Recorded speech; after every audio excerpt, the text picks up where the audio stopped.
Bueno, pues buenas tardes a todos. Les saludo desde México. Nuestro ponente el día de hoy los saluda desde la República Checa. Es Fernando Gaona. Fernando lo ubiqué, le decía yo, pues en mi actividad editorial, estar viendo artículos por todas partes. Y me llamó mucho la atención uno de los temas que venía en un artículo muy reciente, que es liderado justo por Fernando. Es algo de lo que nos va a hablar justo el día de hoy. Y Fernando es un chico muy inquieto que trabaja distintos aspectos de cómo un ambiente cambiante o muy antropizado puede, pues eso, afectar la ecología de los insectos. Lo que nos va a hablar justo el día de hoy, pues va sobre esa temática. Y es un estudiante de doctorado. Fernando está ubicado en esta universidad en la República Checa, la Charles University. Y pues bueno, sin más preámbulo, le agradezco a Fernando que tenga la disposición, la amabilidad de hablarnos de este tema y tratar de entender esto que está trabajando, y pues eso, establecer vínculos y conexiones. Muchas gracias, Fernando. Adelante. Gracias, Alex. En primer lugar, muchas gracias por la invitación. La verdad que yo bastante feliz de aquí, de poder compartir este estudio que realicé, que fue parte de mi máster. Y bueno, sin más, empezaré para explicar qué fue lo que hicimos aquí. Bueno, en principio fue evaluar el efecto que tiene la urbanización sobre polillas geométridas en el sur del Ecuador. Oh, ok. Como una pequeña introducción, en los últimos años los paisajes modificados por el hombre son uno de los paisajes más dominantes en todo el mundo y específicamente por el crecimiento que ha tenido la población. Eh, este, Estos paisajes modificados, muchos de ellos corresponden a zonas urbanas y que se caracterizan por una reducida cobertura vegetal. Estos lugares urbanizados traen consigo bastantes problemas, especialmente para la biodiversidad, porque hay un incremento de la contaminación lumínica, contaminación de ruido, contaminación de aire, de agua, y que además la simplificación de la estructura del bosque hace que ciertas especies sean las que puedan vivir o dominar en estos ambientes. Muchas de esas especies son generalistas, tolerantes o invasoras, que son las que tienen las características para poder sobrevivir en estos ambientes.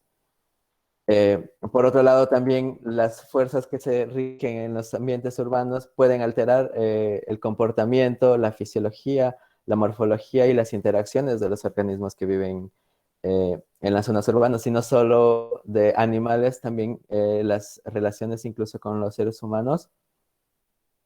A todo esto, estos cambios pueden pueden conllevar a una gran pérdida de biodiversidad, especialmente en insectos, porque son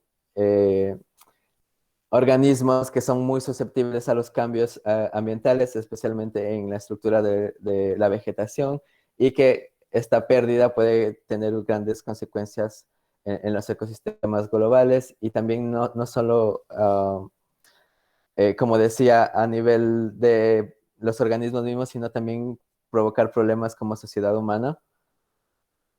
De hecho, últimamente se ha empezado mucho a hablar con respecto al Insectageddon, que es la predicción de que existirá muy pronto, si seguimos con toda esta tendencia, a una extinción global de los insectos en la Tierra. Uno de estos grupos que está bastante amenazado es los lepidópteros, especialmente porque responden sensitivamente a los cambios ambientales. A pesar de que cumplen roles muy importantes en los ecosistemas como defoliadores, polinizadores y también como alimento para otros animales, este estudio nosotros lo enfocamos en una familia en concreto por varias razones. La primera es que ya había sido utilizado como un grupo modelo en la región del sur del Ecuador, que es donde es este estudio. Pero además que este grupo en el sur del Ecuador está reconocido como, la zona sur del Ecuador está reconocida como el hotspot global del mundo para polillas geométridas, con más de 3.000 especies en un área de alrededor de 40 kilómetros cuadrados, que es el Parque Nacional Podocarpus. Y además que en los últimos años toda esta área ha sido transformada a bosques secundarios, a pastizales. Entonces nosotros nos enfocamos en esta familia por estas razones y además que la complejidad taxonómica que existe ahora mismo para estudiar otras familias es bastante alta porque los estudios taxonómicos en Ecuador especialmente son bastante escasos. Entonces, trabajar con toda la comunidad implica un reto muy grande en tiempo y también en recursos, porque la diversidad y tanto la abundancia de estos bichos es increíble que requerirías muchísimo espacio, material y tiempo para poder hacerlo. Y por si alguien se pregunta cómo o cuáles son este grupo de polillas, bueno, las orugas tienen este movimiento que es bastante característico de la familia y es por eso la que se le da el nombre de geométridos, porque se dice que van midiendo mientras caminan. Entonces, con toda esta problemática y todo lo que les he presentado, nosotros nos planteamos unas preguntas que fueron si la urbanización produce una disminución de la biodiversidad. Lo sabíamos, pero queríamos evaluarlo con diferentes atributos de las comunidades. Entonces utilizamos la riqueza de especies, calculamos un índice de diversidad, de equitatividad y también la abundancia de los individuos. Además, quisimos saber si es que la urbanización altera la composición de las comunidades y si esta está relacionada con factores de cada uno de los sitios. Lo explicaré más adelante y se entenderá mejor de cuáles fueron las variables que eran predictoras de estos cambios en la composición. Y además queríamos saber si la urbanización afecta a la beta diversidad, es decir, si las especies que están en sitios diferentes son los mismos, si hay recambio o si simplemente es una muestra de de la comunidad completa de estos organismos. Para los métodos, el estudio lo realizamos en la ciudad de Loja, en el sur del Ecuador. Podemos ver que es la ciudad, tenemos sitios que están caracterizados como bosque pastizal, como pastizales y como zona urbana. Existe un estudio que dice que en los últimos 60 años ha existido un patrón de conversión del uso de suelo, es decir, que los bosques tienden siempre a convertirse en bosque pastizal, que es como un bosque secundario con grandes árboles, pero con pastizales, y que luego estos bosques pastizales se transforman en pastos y por consiguiente estos pastos tienden luego a ser utilizados para asentamientos humanos y construcciones. Es por eso que nosotros hemos utilizado esto como un gradiente de urbanización y que incluso se predice que esto va a seguir pasando en los siguientes 20, 30 años, porque es un uso de suelo que se le da específicamente a esta región. Dentro de la localidad, dentro de la zona de estudio, nosotros seleccionamos 12 localidades, 3 por cada uso de suelo, y dentro de cada sitio seleccionamos 2 sitios de muestreo, en los cuales pusimos trampas de luz separadas alrededor de 500 metros cada uno para que sean muestras independientes, y los utilizamos desde las 6:30 de la tarde, que ya empieza a anochecer, hasta las 10 de la noche, que es el, el tiempo pico en el cual estos bichos están más activos. Además, dentro de cada sitio de muestreo, nosotros tomamos algunas variables. Por ejemplo, calculamos el grado de urbanización siguiendo una metodología que es básicamente tomar una fotografía aérea de 1 km², dividirlo en celdas y en cada celda contabilizar el porcentaje de zona urbana, de vegetación y de pastizales. Y luego con eso tendríamos un valor de grado de urbanización para cada uno de los sitios. Además, en cada sitio calculamos la composición florística. Esto lo hicimos mediante transectos y levantamos toda la información con respecto a los árboles, los arbustos y las hierbas en cada uno de los sitios de muestreo.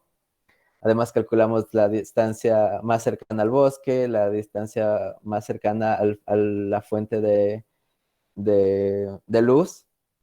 Además, calculamos la cobertura de dosel con fotografías con un lente ojo de pez y además obtuvimos la fracción de la luna de una página web porque la fracción de la luna, en especial la luna, tiene un efecto bastante fuerte en la actividad, por lo que también el muestreo lo intentamos realizar en periodos donde la luz de la luna no era tan fuerte o no había luna llena o una luna bastante baja.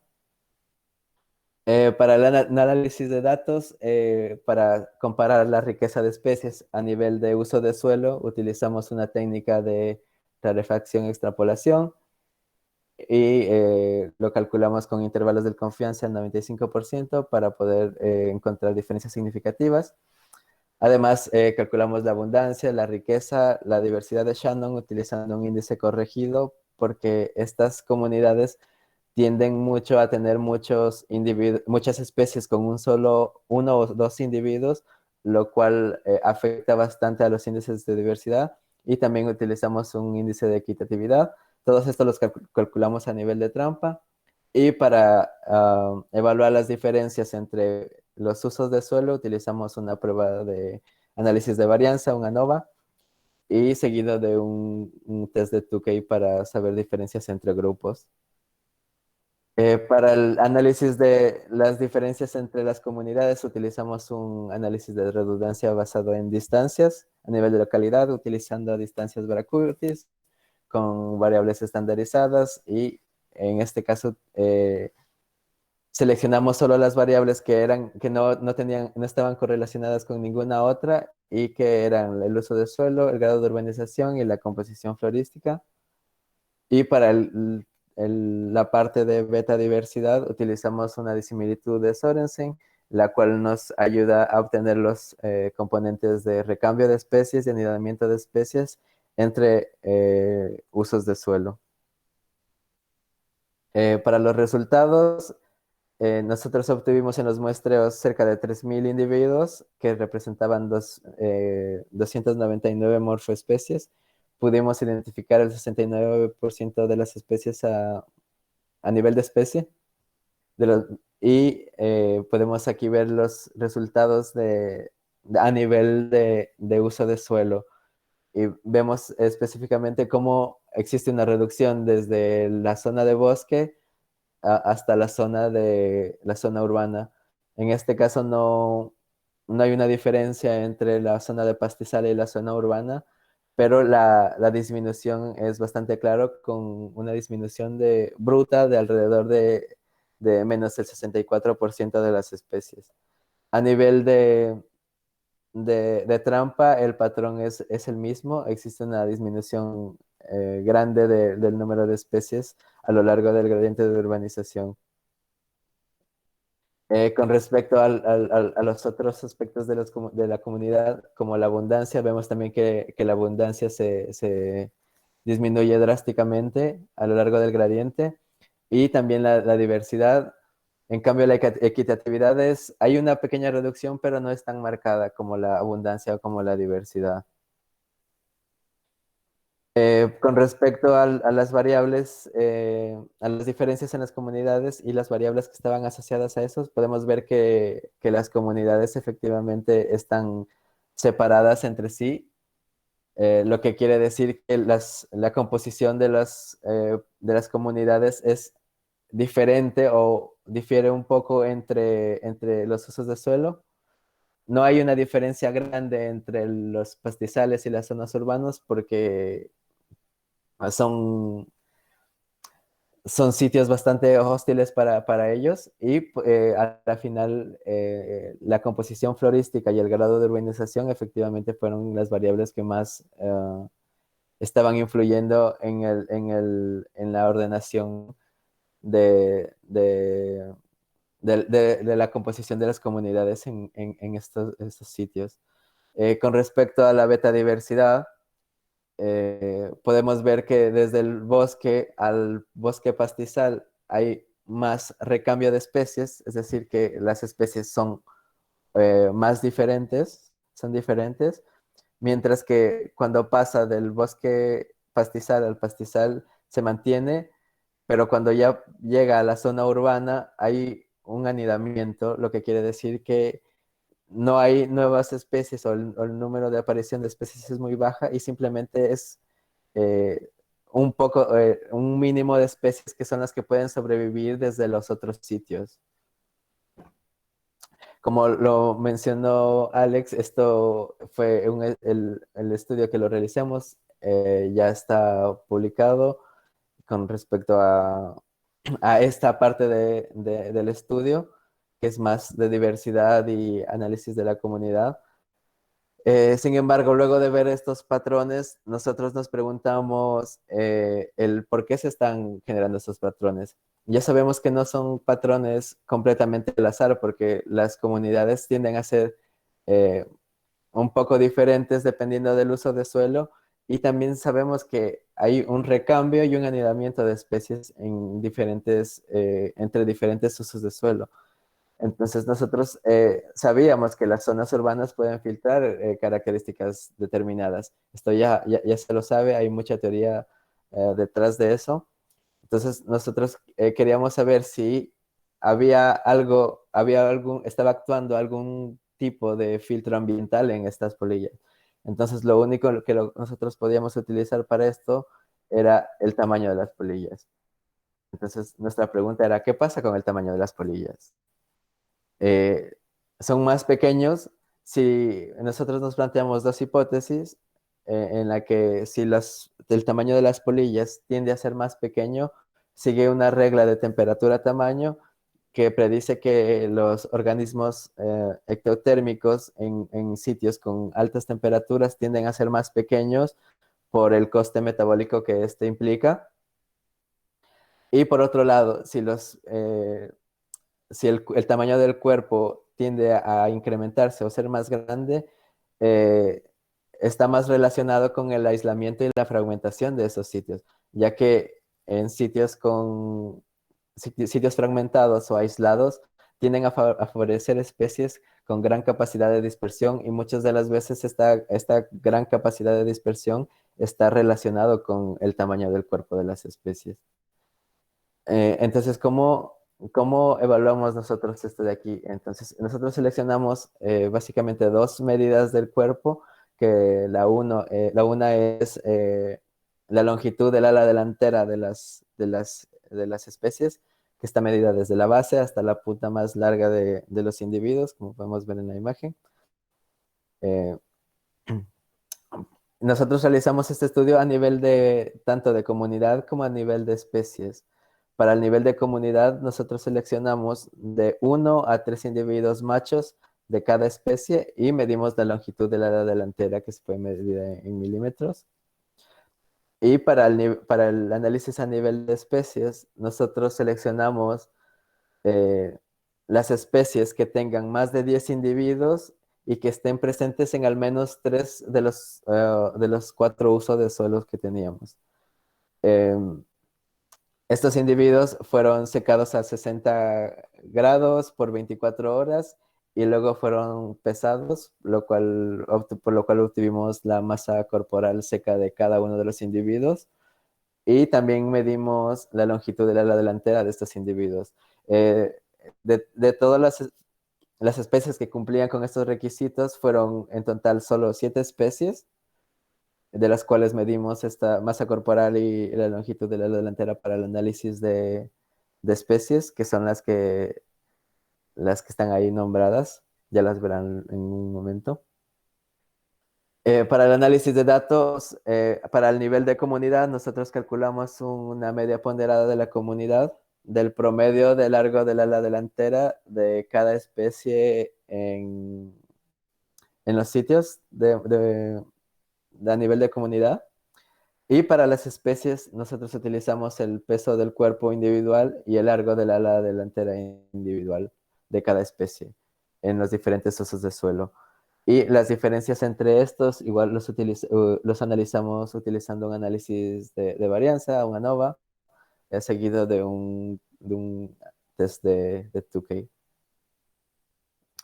Los resultados, como resultados a nivel de comunidad, nosotros encontramos que no hay una diferencia en la media ponderada de la comunidad del ala de los bichos.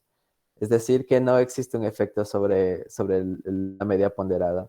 Los bichos a nivel de comunidad no hay una diferencia en el tamaño del cuerpo. Sin embargo, a nivel de especie, estas son las 7 especies que evaluamos. Podemos observar que tanto para el peso como para el largo del ala hay una tendencia que es a un incremento en el tamaño corporal. Hay una excepción que es Oxidia triquiata, que es una especie bastante grande, que es la que tiene un patrón opuesto a que tiende a disminuir el tamaño. Pero después, aparte de esta especie, casi todas tienen una tendencia a incrementar su tamaño a lo largo de este gradiente de urbanización. Cabe recalcar que son especies que el tamaño difiere bastante entre sí. Al lado de la foto de la especie pueden ver una barra de 1 centímetro, en la cual pueden ver que los tamaños de las especies son bastante diferentes, desde pequeñas y grandes, y aún así se puede observar que hay un patrón general en las especies de incrementar el tamaño a lo largo del gradiente. Por lo tanto, sí, podemos decir que existe un incremento general de tamaño corporal en las especies, en estas especies evaluadas. Lo que nos preguntábamos era por qué no podíamos ver.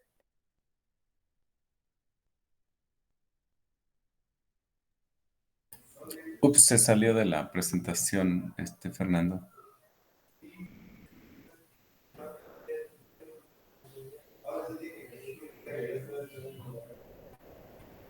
Creo que perdimos momentáneamente a Fernando, ¿no, Angélica? Sí, se salió ahorita Vamos a darle unos de la minutos. reunión. Sí, yo creo que tuvo algún problema de conexión o algo. Seguro, sí, sí, sí, sí.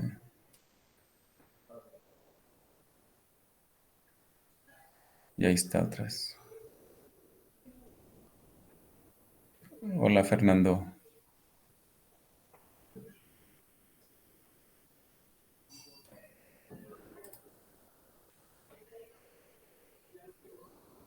Hola, Fernando, no te escuchamos, pero estás conectado.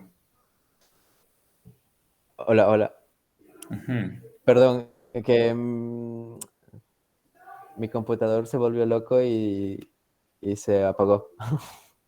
Vale. Perdón por la interrupción. No, no pasa nada, no pasa nada. Adelante. Ponle en modo presentación, por favor. Eso.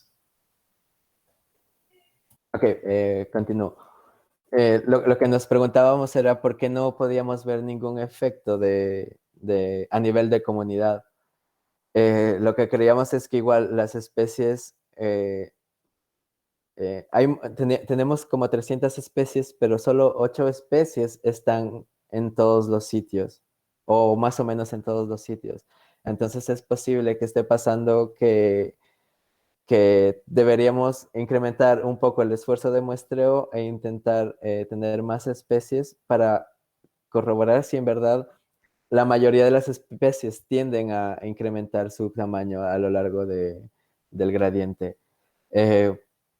Por ahora esto es un trabajo que todavía lo estamos realizando. Estamos considerando aumentar algunas otras medidas para intentar hacerlo un poco más fuerte el trabajo, pero en resumen esto es lo que hemos encontrado ahora mismo, que para nosotros son resultados bastante claros e interesantes. Y con todo, terminando ya toda mi exposición, siempre hablamos un poco de qué implicaciones tiene para la conservación todo esto. Y la verdad que basado ya en el trabajo, el primer trabajo, donde nosotros sugerimos que todo el tema del desarrollo urbano sea más prudente y manejado, y que la creación de espacios verdes con vegetación nativa dentro de la ciudad podrían ayudar a que se mantengan estas especies en las zonas urbanas. De alguna u otra forma, esto está siendo tomado en cuenta ahora mismo en mi ciudad, y esperemos que podamos en un futuro evaluar si esto, verdad, tiene un efecto bastante tangible o no, porque es una ciudad que en principio es bastante verde. Pueden ver, esta es una foto de la ciudad, de mi ciudad, y es una ciudad verde que ofrece la oportunidad de incrementar las zonas verdes o mejorarlas con vegetación nativa y tal. Y bueno, lo que estamos también planteando ahora mismo con todo el grupo es el tema del monitoreo constante de las polillas en la ciudad, en el entorno urbano, que sería interesante saber si con el tiempo tienden a desaparecer, o si está ocurriendo algo más, especialmente si se está aplicando manejos de vegetación dentro de la ciudad y tal. Y bueno, eso es toda la presentación que tengo.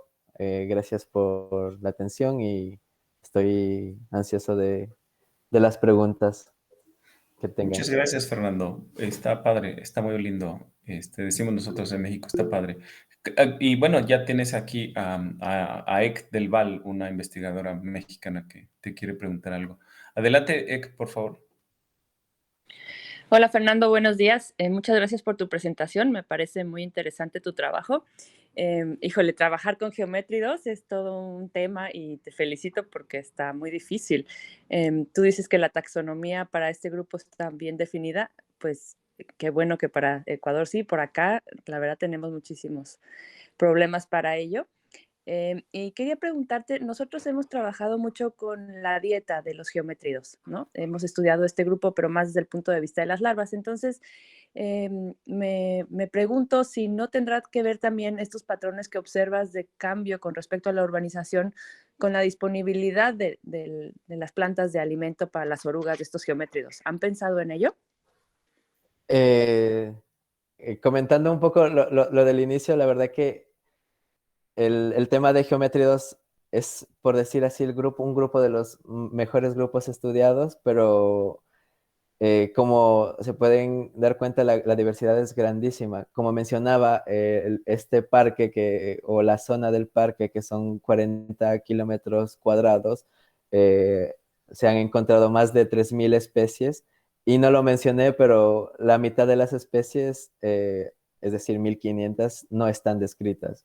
Entonces, en realidad sí es un reto trabajar también aquí, porque muchas de las especies no están oficialmente descritas, que es un poco lo que nos ha pasado, que nosotros habíamos encontrado individuos de especies que están por describirse, o las están describiendo, o que ya están catalogadas como no descritas.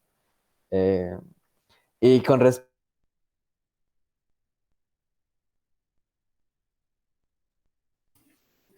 Ups, parece que se le volvió loca su computadora de nuevo.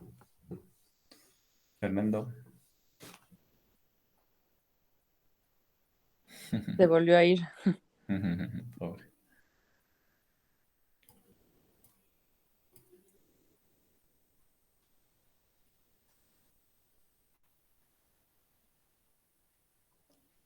Hola, lo Hola, siento. Fernando. Estamos aquí. No sé qué le pasa a mi computador. Pero No, bueno, no era que no quería responder la pregunta, pero ok. Eh, con respecto a lo de la dieta de las larvas, eso también es un trabajo bastante intenso. Es genial saber que gente está trabajando en eso, porque es bastante necesario. todo este tema de biología básica de las especies, que para Ecuador sabemos muy poco. Es muy genial que haya gente trabajando en eso. Y pues sí, nosotros sabemos que una de las razones es el tema de la disponibilidad de recursos. Como vimos en el análisis de ordenación, las especies la composición de las especies está alterada por la composición florística, que se traduce en la disponibilidad de recursos porque los geométridos están estrechamente relacionados con eso. Además, la hipótesis que teníamos con respecto a los cambios del tamaño también están relacionados con la disponibilidad de recursos. Porque como decía, mientras los sitios están fragmentados, también los bichos tienden a moverse más para encontrar recursos, lo que hace que los bichos se incrementen, o al menos eso es lo que ahora estamos planteando. Eh, no creo que me olvide nada de responder y espero haber respondido a tu pregunta. Sí, gracias. Una última pregunta, nada más. ¿Todo lo hicieron con morfología o también usaron código de barras? Todo fue con morfología, pero uno de nuestros colaboradores es Gunnar Brehm, que es uno de los taxónomos de geométridos neotropicales. Entonces, muchas de las especies él ya las tenía identificadas o clasificadas, entonces fue un poco más fácil para nosotros y no tuvimos que recurrir al análisis de barcoding. Por ahí tienes otra pregunta de Daniel González. Adelante, Dani. Hola Fernando, muchas gracias por tu presentación y tu seminario estuvo muy interesante. Yo tengo un par de preguntas. Bueno, tú encuentras que no persisten las especies de acuerdo a su tamaño. ¿Será que persisten de acuerdo a otra característica funcional? No sé, a lo mejor si las pudieras separar en algunas que sean especialistas en la dieta contra otras generalistas, encontrarías que ¿observarías alguna tendencia de que las que persisten en las ciudades pertenecen a cierto gremio? Es una muy buena pregunta y gracias por la pregunta. Sí, definitivamente el filtrado ambiental puede funcionar tanto como para un rasgo o como para varios rasgos. Nosotros creíamos, tanto por el tema de tiempo y de facilidades, mucho más fácil utilizar este tipo de rasgos, que fue el único que usamos. Nos hubiese gustado utilizar otro tipo de traits como la dieta, porque seguro que también es un trait que está siendo filtrado de alguna forma, especialmente por los ecosistemas cambiantes y la reducción de la cobertura vegetal. Estábamos planteando incluso realizar un estudio con el tema del color, porque también los bichos pueden estar filtrados por color, siendo que en las zonas urbanas hay una mayor, hay un incremento en temperatura y exposición al sol. Es posible que también los bichos estén cambiando de color, estén filtrados por el color. La verdad que sería mejor integrar todo esto, todos estos traits importantes en un solo estudio, pero como dije, muchas de las veces no es tan fácil, en especial el tema de dietas y esto, no sabemos nada, entonces es muy difícil integrarlo. El tema del color es mucho más fácil y no lo estamos haciendo ahora, pero tal vez lo haremos, pero el tema de la dieta es complicado porque no sabemos casi nada, sabemos muy poco de qué especies son generalistas o qué especies son especialistas, pero no es suficiente como para hacer un análisis de ese tipo. Sería muy bueno tener esa información y hacerlo de esa forma, porque ayudaría a entender mejor todo el panorama, pero lamentablemente nosotros ahora mismo no podemos hacerlo. Claro, sí suena buena idea eso del color y ya con las muestras que tienes a lo mejor sí podrías explorarlo. Gracias. Otra pregunta tiene que ver con que, bueno, ya en las 7 especies que encontraste en el gradiente, digamos, desde los bosques hasta las ciudades, encuentras que los individuos tienden a ser más grandes en las ciudades. Ujú. ¿son también más abundantes en las ciudades? Como es un reflejo de, el hecho de que sean más grandes es un reflejo de que les va mejor en la ciudad, o será más bien que los más chicos no aguantan, ¿cómo El, es eso?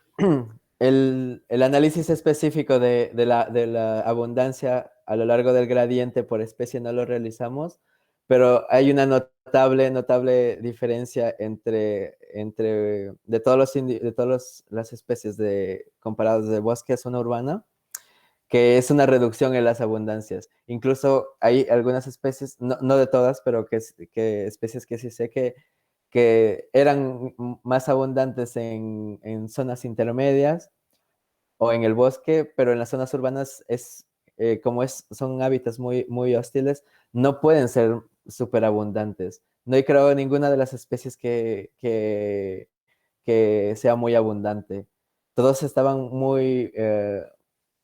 eran especies muy escasas que a pesar del esfuerzo de muestreo que hicimos, las especies igual seguían teniendo baja abundancia. Gracias. Por lo que no creo que en realidad, especialmente geométridos que son muy dependientes de la vegetación, no creo que puedan llegar a ser mega abundantes en las zonas urbanas. Gracias, saludos. Gracias a ti. ¿Alguien más? Bueno, mientras alguien más... Ek, otra vez. Sí, adelante, Ek. Bueno, perdón, ya que nadie tenía preguntas, yo tengo otra que siempre como que me cuestiono yo y me gusta proponérsela a los ponentes que estudian insectos y el declive de los insectos. ¿Tú crees que la manera en que muestreamos a estos insectos podríamos tener un efecto sobre las poblaciones? O sea, ¿es justificado seguir muestreando insectos como lo venimos haciendo? ¿Qué opinas al respecto? Esa es probablemente la pregunta que nos hacen a los entomólogos siempre. Y de hecho, mi colaborador, Gunnar, que hablé de él escribió casi un capítulo de su tesis con respecto a la implicación ética de muestrear polillas. Y, y dice que sí, en realidad tenemos un efecto a la hora de tomar todos esos individuos del ecosistema, que estamos rompiendo el ciclo de reproducción de ellos. Es difícil cuantificar el efecto que tenemos, pero yo creo que tenemos un efecto, en especial en zonas urbanas donde los individuos ya son muy escasos. Sin embargo, lo que él comenta es que eh, este problema no es un problema si lo consideras que en base a lo que estás haciendo va a servir a ayudar a conservar estos bichos. O sea, en verdad vale la pena sacrificar unos cuantos bichos. Bueno, sabemos que no son unos cuantos, son muchos, pero al final va a valer la pena si es que se trata bien y se estimula que se hagan acciones para conservarlos. Eso creo que es lo más importante, el hacer algo con lo que estamos haciendo, no simplemente tomarlo, escribir un paper y dejarlo escrito ahí y ya. Yo creo que la cosa es utilizar toda esa información que hemos generado para ayudar a conservarlos, ayudar a que dejen, a que no desaparezcan o que no se reduzcan hasta la extinción. Yo voy a tomar también la palabra para preguntarte algo. Los geométridos, igual que otros grupos de insectos, son bien susceptibles de ser atraídos por la luz artificial, las luces de la ciudad, ¿no? Y especialmente hay unas fuentes de luz que son sumamente buenas para atraer esto. Yo me pregunto si eso no juega un papel justo en la transición del tipo de vegetación o el tipo de ambiente donde ya tienes la urbanización, ¿no? O la urbanización está ahí tocando los bosques o las partes más conservadas, ¿no? Si esto no puede jugar un papel y justo ser otro predictor de especies que son más susceptibles. No me queda claro, no conozco tan bien la literatura, pero me parece que no hay un patrón de si podemos con la morfometría predecir qué especies son más susceptibles a ser atraídas, ¿no? Quizás los ojos, quizás el tamaño de los ojos, pero son mecanismos neuronales mucho más íntimos, me parece. Pero bueno, eso es lo que te quería preguntar, si no crees que esto esté jugando un papel, sobre todo en aquellas especies que, pues, que están muy a merced de la ciudad, muy cerquita de las fuentes de luz. Sí, es verdad, de verdad que es una cosa a tomar muy en cuenta, especialmente cuando estás haciendo los estudios en la ciudad, porque las fuentes de luz tienen un efecto sobre el movimiento de los bichos. Son atraídas hacia la luz. Eh, para nosotros es muy difícil también el separar. Lo que nosotros hicimos fue elegir las zonas de muestreo en, en sitios donde no existía una gran cantidad de luz y que además la luz que estaba alrededor no era una luz tan fuerte como para atraer, por ejemplo, ahora mismo se está poniendo muy de moda todo este tema de luces LED y estas grandes lámparas y de verdad que se nota la diferencia de los bichos que puedes ver volando alrededor de eso. Seguro que hubo un efecto, pero el efecto lo intentamos un poco evaluar con el tema de la distancia a la luz más cercana para ver si en verdad había también para meterlo en los modelos y al menos controlar si había un efecto o no. Creo que al final hubo un efecto, seguro, pero yo creo que el patrón sigue estando ahí. En otros lugares habrá un efecto más fuerte, habrán sitios con un efecto más fuerte con respecto a la luz artificial, pero creo que en nuestro caso específico el efecto fue el menor posible, que seguro tuvo un efecto, pero creo que fue el menor posible y que igual pudimos concretar este trabajo. Y creo que es algo que sí se debería tomar mucho más en cuenta de lo que se toma a la hora de estudiar estos organismos. Sí, igual como para implementarlo en esta interacción que tienes con las autoridades, ¿no? La exposición a la luz. Ahora hay nuevas propuestas de tecnologías lumínicas que son menos nocivas para los animales, entonces podría ser parte de la ecuación. ¿Alguien más? Si alguien tiene alguna pregunta o puede directamente textearla ahí. Te aprovecho también, Fernando, para pedirte si en el margen, en el cuadrito donde puedes chatear, si puedes poner tu correo electrónico. Luego pasa que la gente quiere contactarlos, luego me preguntan y Okay. ahí ya nada más le pones tu correito y la gente directamente te puede contactar. Súper. Bueno, pues si no hay más preguntas, te agradezco mucho, Fernando. Fue muy agradable conocerte. Es muy interesante lo que estás haciendo, la verdad está padrísimo. Como dice Ek, pues sí, no hay muchos especialistas. Pues sí, si alguna vez te andas o gustas venir a identificar bichos a México, nos echas una llamada y con mucho gusto te acogemos por acá. Muchas gracias. Este fue el último seminario del año. Aprovechamos para despedirnos, para desearles lo mejor de lo que resta de este año y el mejor comienzo en el 2022.